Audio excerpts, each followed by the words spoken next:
Ciao a tutti, oggi ho preparato dei rigatoni con un sughetto a base di tonno.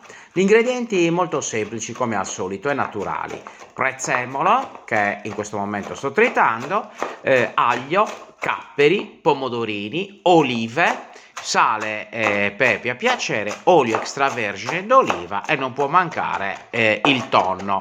Sto usando un pezzo di polpa di tonno alla lunga. È un tipo di tonno considerato povero, ma molto interessante da un punto di vista gastronomico. Ha la particolarità di rimanere chiaro, quindi non è un pezzo di pesce e spada come qualcuno potrà pensare, ma è un tonno alla lunga o tonno bianco. Intanto, dopo aver tritato il prezzemolo, ho schiacciato gli spicchi d'aglio e ho tritato anche i capperi. Adesso, aiutandomi col coltello, ma potete usare anche un batticarne, un martelletto, schiaccio le olive, così il loro aroma si propaga meglio nel sughetto. Prendo i pomodorini, in questo caso dei ciliegini, e li taglio a metà o in quattro, dipende dalla loro grandezza. Comunque, in ogni caso, li taglio per poterli poi cuocere bene, rosolare bene in padella. Ecco qua. Adesso pulisco il tonno, cioè levo la pelle, quindi con un coltello passo sotto e cerco di levare la sua pelle, che è coriacea ovviamente, quindi non si mangia. Poi lo ripulisco dal muscolo nero. Quel muscolo nero è scuro poiché c'è la maggiore irrorazione sanguigna, quindi sta vicino alla spina centrale del tonno, quindi è ricchissimo di sangue. E quindi è molto forte come gusto, è mangiabile, però è molto molto forte come gusto.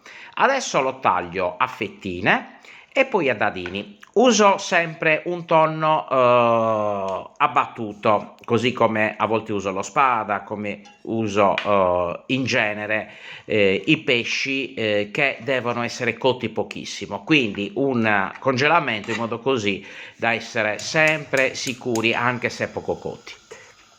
Ora prendo una padella abbastanza capiente perché devo cuocere mezzo chilo di pasta. Faccio rosolare un po' l'aglio che avevo spaccato e poi butto subito i pomodorini tagliati.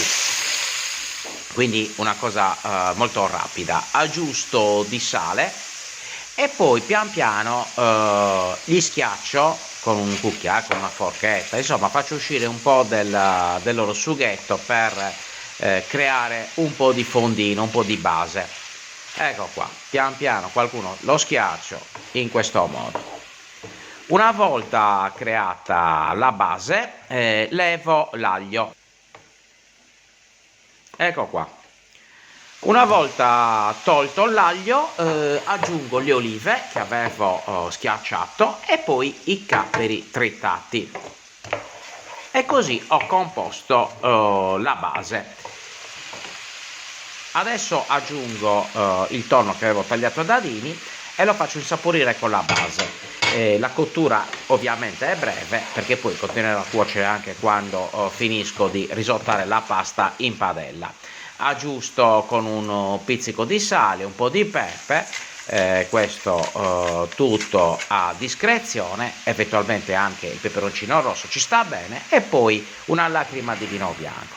Ecco qua, insaporito il tutto, il tonno è praticamente crudo. Spengo e do una spolverata di prezzemolo tritato fresco. Porto ad ebollizione una pentola d'acqua, non tanta acqua perché mi serve un'acqua di cottura ricca di amido per poter risottare la pasta, quindi la precuocio per metà della cottura e poi finisco la sua cottura in padella. Faccio rinvenire il sugo con 1-2 mestoli di acqua di cottura della pasta stessa e quindi finisco di cuocere i rigattoni in padella e si insaporiscono per bene. Ecco qua, una bella girata, olio extravergine d'oliva per dare un pochettino di densità e una volta arrivati alla cottura desiderata spengo e prezzemolo fresco tritato sopra. Adesso in piatto e assaggio. Guardate questa meraviglia di pasta, uno spettacolo. Al dente, un bel po' di sughetto sopra, il tonno che è una meraviglia con le olive e i capperi, stravanata. Buon appetito!